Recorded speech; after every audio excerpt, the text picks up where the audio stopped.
Hi everyone, welcome to my YouTube channel. Today I want to talk about something very important, which is the difference between graph rag and traditional rag. Um, I trust majority of you guys that are watching this perhaps know what traditional rag is. I will remind you in a minute. However, graph rag is a new concept to many folks. There are different implementation of graph rag. Microsoft has an implementation. I think Llama Index has an implementation. LangChain has an implementation of that. I'm not saying that these implementations are not really good, but they are not really implementing a graph rag in a sense, because there are different versions of graph representation in a sense. And I have many different implementation in different company, and I would say majority of my implementation were better than the Microsoft implementation. LangChain and Llama Index are not that strong. LangChain one is actually not even scalable. If you have more than certain number of documents, LangChain actually is not going to give you anything back. So it's not even scalable. Llama Index also implementation is a little bit faulty in a sense that it doesn't really capture local structure, neither even the global structure. Microsoft implementation due to summarization and stuff might be better implementation. However, it would be important for you to understand the different variations of graph. In this case, then you can implement it yourself much easier than that. So what I'm going to do is as follows. I'm gonna first talk about the RAG. RAG means retrieval augmented generation.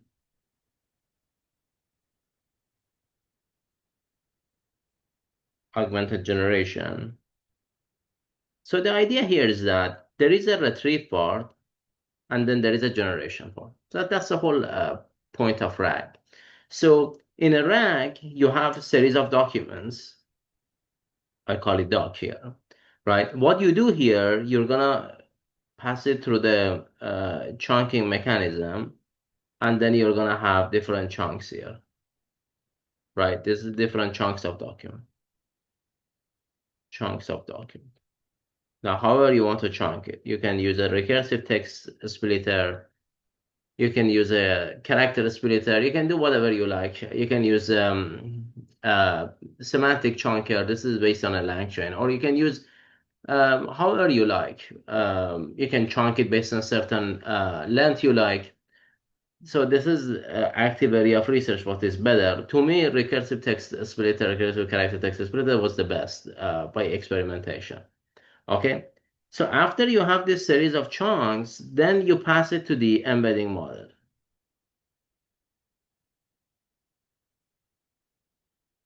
All right. This embedding model is up to you. You can use OpenAI and text add embedding model. You can use open source. In my opinion, some of the open source models are stronger. Things like BGE, AGM3, I like it a lot. GT large. This is some of the really good models, GT large. And there are a lot of actually, there are Salesforce embedding models. There is an NVIDIA one. There are GenAI model. There are a lot of good ones actually out there. Right now, BG has actually a in-context learning BG model that is recently released. Is actually quite strong. There is an optional prompt for that as well. So after you do the embedding of these chunks, what you do here is that you will store them in this database. You call it vector DB. So this is vector DB, which is a storage for your embedding, text embedding, all right? So then what's going to happen here is that you will have a query here during the inference. So I will put during inference, right? Then there is a query coming. And then this query will get embedded. So it will pass through the embedding model as well, the same embedding model. So it's very important, same embedding model. And then you have the embedded query. Then there is a similarity search between these two. So I would call it cosine similarity between the all the vectors in the vector DB and the the embedded query, right? So remember the embedding, for example, the BG and the GT larger dimension is 1024. So if I have, let's say, 100 documents here, so the dimension here is going to be 100 by 1024. Each row is going to be corresponding to one document. Then here you're going to do the cosine similarity, and then you're going to get a score, right? Per each row, you're going to get a score. So what you're going to get, for example, is this. You're going to get a vector, the result of this cosine similarity is going to be a vector of 100 by 1. So for example, 0 0.7, 0 0.8, 0.99. So this one, for example, is going to be your cosine similarity score. So then there is a concept of K, how many documents you want to retrieve, right? For your retrieval, the most similar documents you want to retrieve. Okay, so here, let's say K is 10. So you're gonna actually go ahead and sort this one and return the top K document, return the top K here, 10 most similar documents to the query as the context for the text generation, as the context for the text generation, for the text generation. Okay, so here, this is gonna be your context,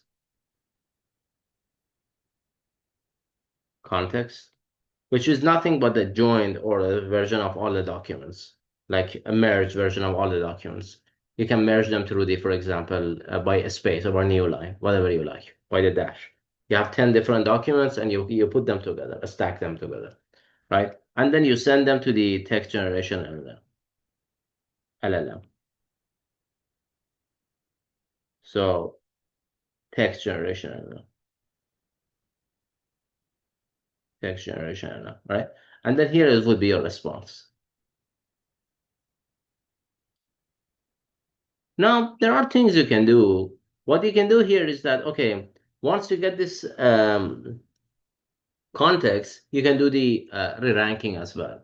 So these are some fancy things you can do on top of that. Nowadays, not even fancy. It's actually, we do it actually no matter what. We do re-ranking. So the re-ranking, we have cross encoders, and then, as I said, the other models like BG and stuff, they have their own re-ranking, and then there we have LLM type re-ranking.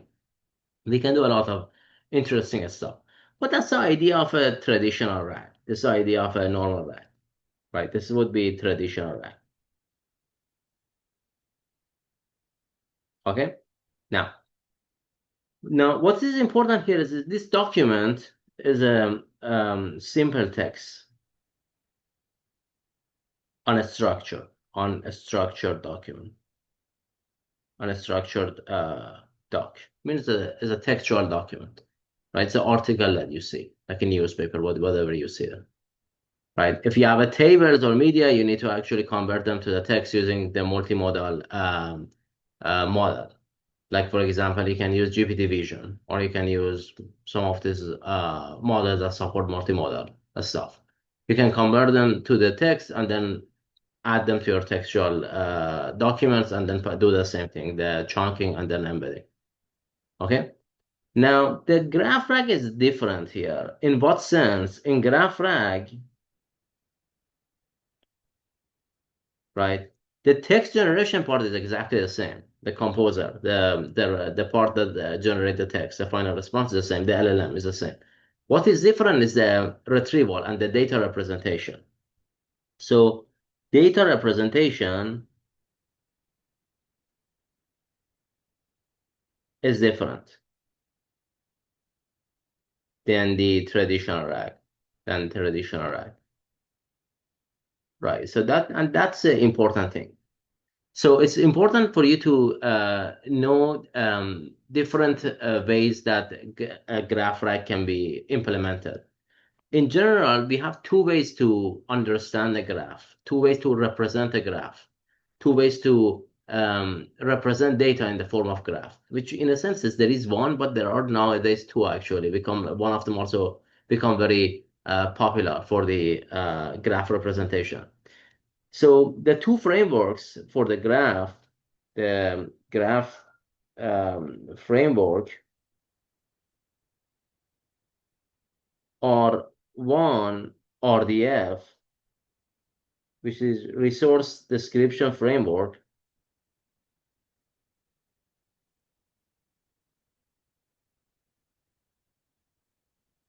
and then two is LPG, Labeled Property Graph. Labeled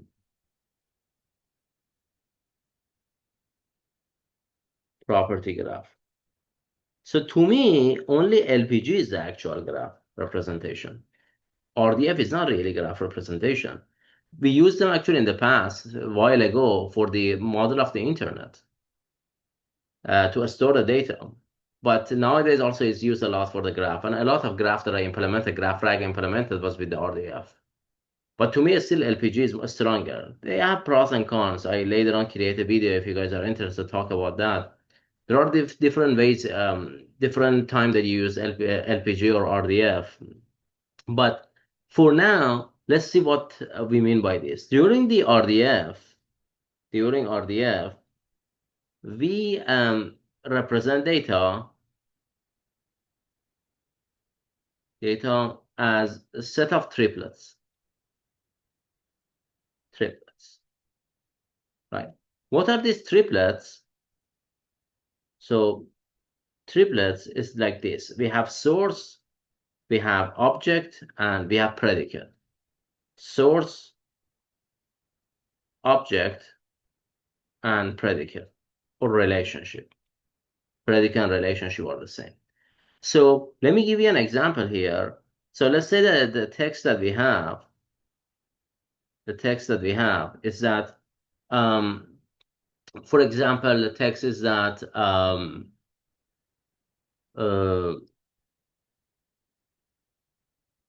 iPhone or iPhone costs a lot of money. Costs I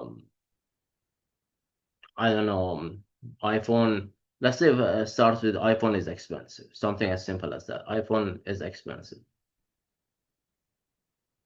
right? So we need to put it in this format. iPhone becomes source. Then object is the other one, is expensive. And then is a predicate, right? You can also put source predicate object. This is a different format you can put it here, right?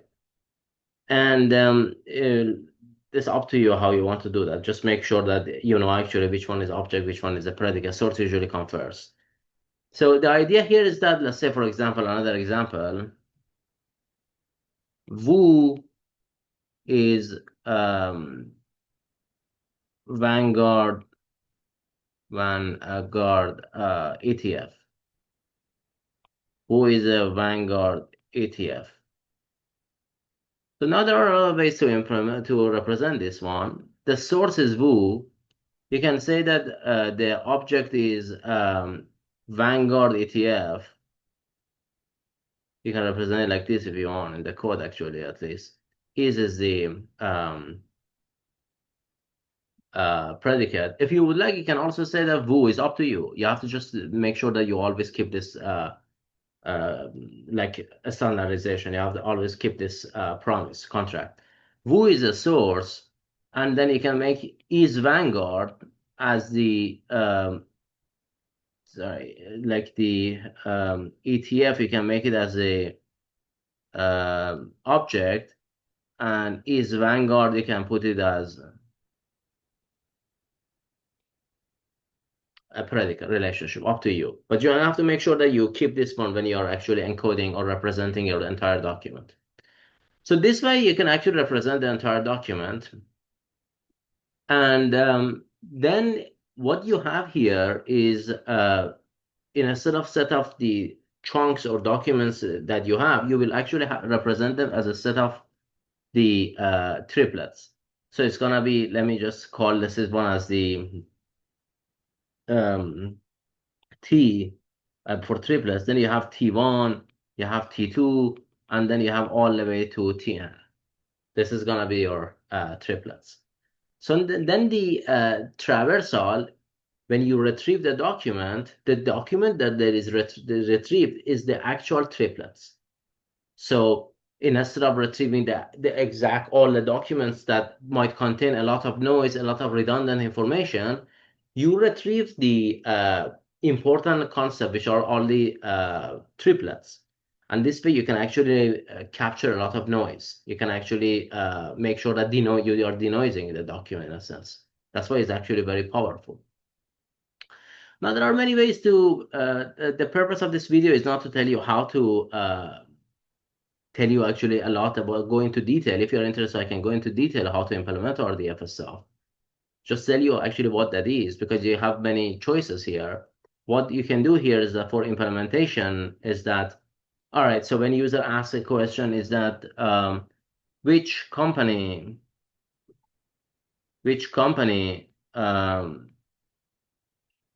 created Woo. Just give you an example.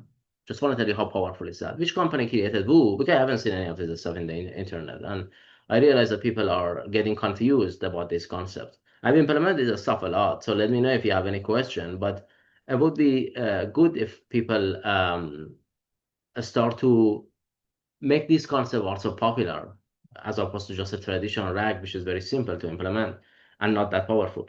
Which company created Woo? One thing you can do here is that you can also go ahead and extract the triplets from this one. So you can say that, okay, what we are looking for here is that Woo is here, and perhaps we are looking for the, for example, object here. Okay, create is gonna be, this is unknown, and then create is gonna be this. And then we can do the comparison with all of the vectors, all the triplets that we have already in our system, and see which one actually has the highest score. So for example, here would give us the Vanguard, for example, as the highest score, right? What we do here is that we retrieve all this set of triplets and then we pass it to the text generation. So the context here would be set of triplets, set of all similar triplets. And then now there are different ways to do this one. You can use it based on a start node. You can use it based on node and relationship, right? So node is this source, and then let me just show you here. Based on source and the object and the relationship. Okay, so node is based on, sorry, node is based on source. Let me use a different color. Source and object is are called node here, and then this is gonna be the relationship. And then you pass this one to the text generation LLM. And then you get a response. Why is it so powerful? It's because when you have a text, right? Text in general, it can, when you ask a question that, I don't know, like something related to Tesla, for example. Tesla can be name of scientist, Tesla can be name of the company created by Elon Musk. And when you ask a question that is based on just embedding model, this Tesla, whichever you mean, can appear in many different documents, even if they are not really relevant to the original query. And I get to the comparison part later on. I want to just set the scene here that when you use a traditional RAG, you have to set the K. What K I should use? Let's say you're asking that, tell me all the implementation of this for the Tesla. What K? All of the, what is all? I don't know what's the search space here. K is 100. Okay, I may not catch everything. K is 1,000. I may actually bring a lot of noise here. And then I start to hallucinate for the text generation. Here, there is no concept of K in this graph implementation. It's based on graph traversal.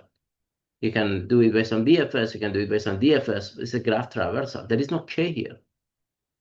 You can have something called node, a start node. You can have something like relationship, but there is no such thing as a K here. So it's very powerful here. All right. Now let's talk about more important one, which is LPG, labeled property graph. And this is my favorite, and this is the actual graph. Okay, so here we use it as a model for the internet, the RDF, then become very popular for the graph RAG as well. But LPG is actually the graph representation. It's a graph data model. It's a graph data layer, actually. So what is LPG? In LPG, label property. You're working with the label and property in the graph, right? So, graph is this, something like this. This is a graph. Let me just direct the graph. So something like that. I call it node 1, N1, N2, N3. So in LPG, every node has a label and can have setup properties. Every node. So this way, you can say that, okay, the label is very similar to the source, and then of course we have a relationship in LPG too. This is the relationship. There is not one-to-one mapping, but they are similar to RDF concept. So what's the power of LPG? The power of LPG is that you actually represent your data using graph, and then you can use a graph traversal. So when you define them, let me see. Let me just give you an example. VU, which we learned that is S&P 500 for Vanguard, VU has I don't know. Let me see what example I can give you. Let's say Wu uses S&P 500 as benchmark index. Whether it's correct or not is different story, right? Wu uses S&P 500 as a benchmark index. Or another example I will give you, Wu is product type is ETF, exchange traded fund. All right, good. So now let's see what's going to happen in a graph. What we're going to do here is that we create one node, we call it fund. Label is fund, right? The value again is that VU. It can be, I don't know, it can be VTI, it can be VGT, it can be VEG, it can be VUG, it can be anything that you like, okay? Then this VU, that is the font label, the label is font, it can have a property. You have an option to put the property type, to put the, so VU, for example, you can create a type, you can call it ETF. So now a label, this node is very powerful. The label is ETF, and also the another type you can call it the you call it property type. Let's say product type. I call it product type. Product type, and also I can call it another thing here. Uh, Company Vanguard. Look how powerful is that. All right. Also, I can use benchmark S&P 500. This is very powerful. So that's one way to model it. Of course, there are different ways. Another way to model it is that you can have a label fund. You can have another label here called benchmark, which the value can be S&P 500. So now if user asks a question, all you have to do is just do one side, one traversal. This is called graph traversal. You traverse here, and then you see that the value is S&P 500. But this is also another way. There are different ways of representing it. If you are interested, I can create, I'm planning to create another video to show you how to, this is graph design, which is very challenging. A lot of people that are scientists, solution architect, are struggling with this stuff, but this is the most important thing, is a graph design, right? But let's go back to see what we achieve here. So if the user asks a question that I don't know, which company created Woo, All we have to do is just write a graph query language, which depends on whatever you like. The most famous one is the Cipher or Open Cipher, for example, or Gremlin, right? You ask this question, you write the graph query language, and then once you write a graph query language, you put the label as the VU, right? Once you put a label as a VU, it goes to this node. Once it goes to this node, it's searched in the property section. Property section, which company? There is a company server of the Vanguard. Is it instant time? This is not instant. This is not instant. This is instant time. This is really, really instant time. Instant, right? This is very powerful. And then once you retrieve that one, the company is equal, the company is Vanguard, you send this one to the text generation LLM, and then you get a response. The chance of hallucination is extremely low, close to zero, right? But then you can do the actual graph traversal, multi-hop reasoning. What do I mean by this? You see, when you have a font here, you have another thing, let's say benchmark, and then you want to do the return, benchmark return. So what is the return, 3 years return for the VU benchmark? So from VU, you go to the benchmark, and then you do the return. 2-hop traversal. And that's it. You just look at the property and fetch it and then send it back to the LLM. I find it very hard that anything to be as powerful as this one. Okay, very good. Now, if you guys have any question about the design, anything like that, let me know. I've done this stuff in a very large scale company, in a startup, and even for my own personal use as well. Okay, then let's talk about the agentic RAG, which is a type of traditional RAG. All right. In the traditional RAG, guys, remember that we had this documents count, unstructured document, simple text count. We chunk it, we embed them, we query. Also, we embedded, do the similarity scoring, and then retrieve the K context and then pass it to LLM. Now, agentic RAG, you just put it in the form of agents, in a sense. You will have a couple of agents here and there. What do I mean by that? So let's say a question comes that who created Amazon and which year Amazon is created, which year it was created. All right, so in agentic system, we're gonna do this one in a modular fashion. Remember, this is 2 questions. So what we're gonna do here, we are gonna have a query decomposition during the inference first, right? We have a query decomposition, and then we have a separate RAG, for example, for each section. This is a simple question. Of course, one RAG can answer it, but for a more complicated one. Another one is that who created this one? There is a spelling here. So we can have a query transformation, query rewriting.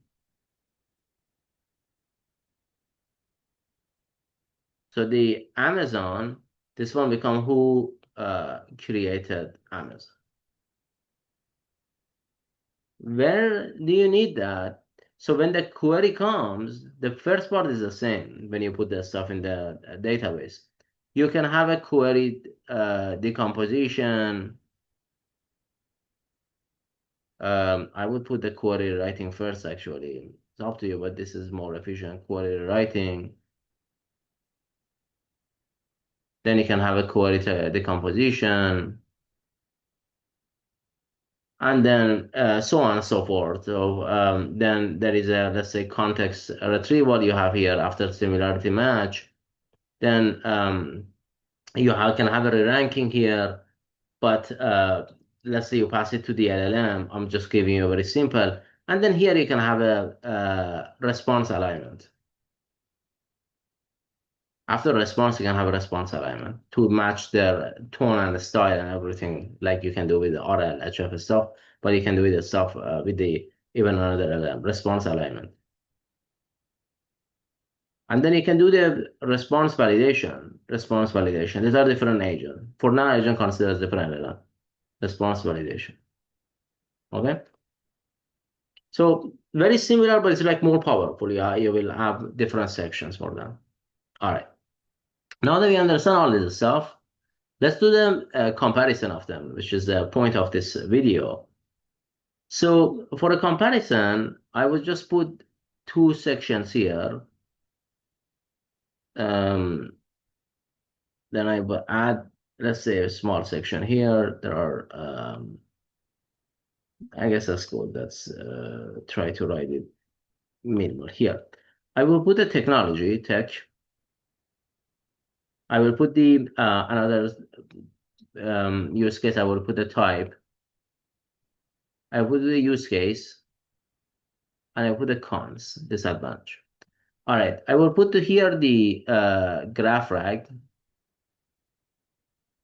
Here I will put traditional rag. All right, so let's take a look at that. For the, oh,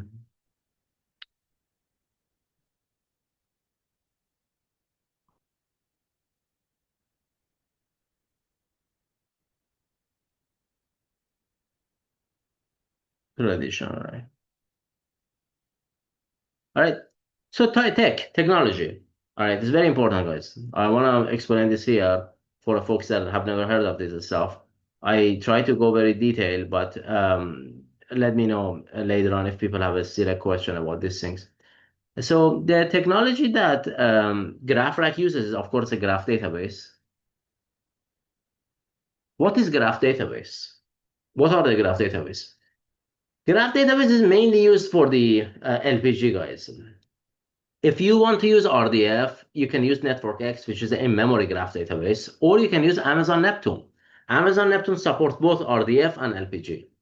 But trust me, it's not as strong as Neo4j, which is the strongest graph database for the LPG. It supports Typhoon. Amazon Neptune supports Gremlin and the OpenCipher, which is not as strong as Cipher, for the LPG label property graph, and it supports SparkQL for the RDF set of triplets. You can use VectorDB. You can use VectorDB for the capturing semantic similarity.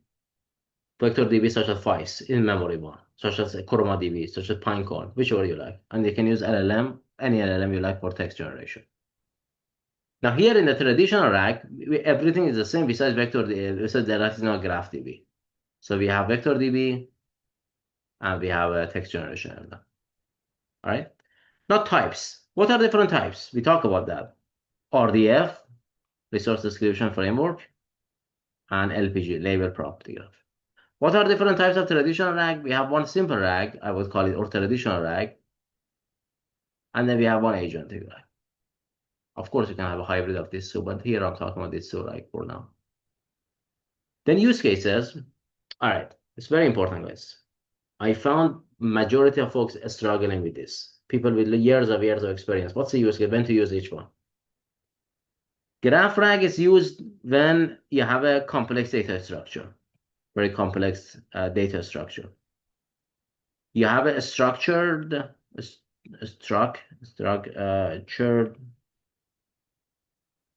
and semi-structured data.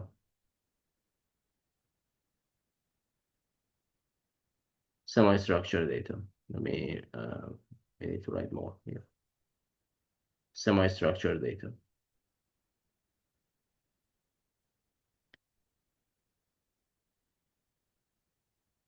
Okay. Then you have a structure and semi-structured data. What else though? When you want to do multi-hop reasoning, you just saw that multi-hop traversal, multi-hop reasoning.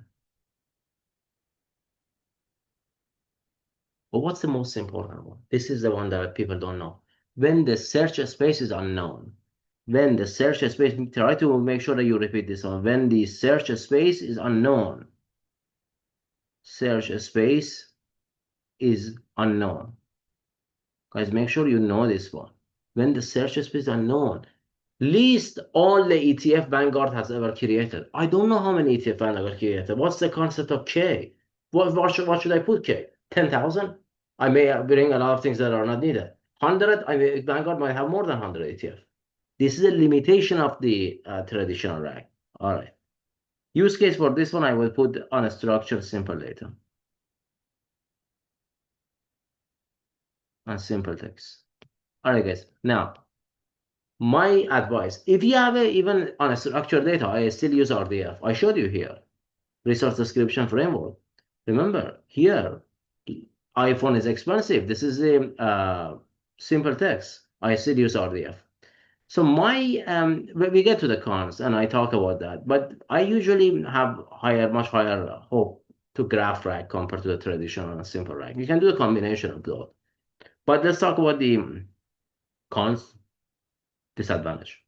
Graph rack, a slower response time,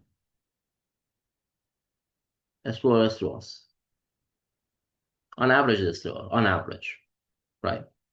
Two, additional resources. You need a graph database mainly, for LPG at least. Additional resources.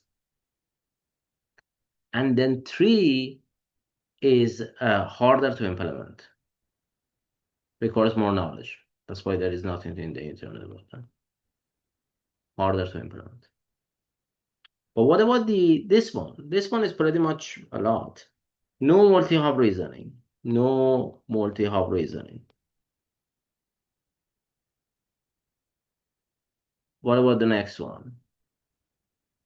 Search space uh, not usable when search space is not known,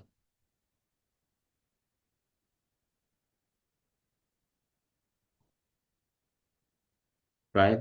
And then three, which is I would say that it's another very important thing is that, so guys, when we talk about the traditional RAG, one of the things that is very important here is that how would you handle the semi structured data like JSON? Would you pass it to LLM to write a story about that? It's very costly. Who can guarantee that LLM can capture all the important information? Only powerful or main use for main use for simple and unstructured text, right? So that was a comparison that I have between graph rag and traditional rag. I didn't cover a lot of things for the graph rag. Traditional rag, I assume that you guys already know that. Let me know if you need more tutorial on that. Graph rag, let me know if you have any question. If you have any project you want to just talk about that, you can make sure leave a comment over there. I do my best to respond to your question. I will end this video right now because it's gonna be very expensive. Already it's like expensive. Sorry, it's gonna be very long. Already it's actually very long as well. But let me know if you have any question and let me know which topics here was more interesting to you that I can make more video about that. Thank you so much for listening and see you all in the next video. Thanks. Bye.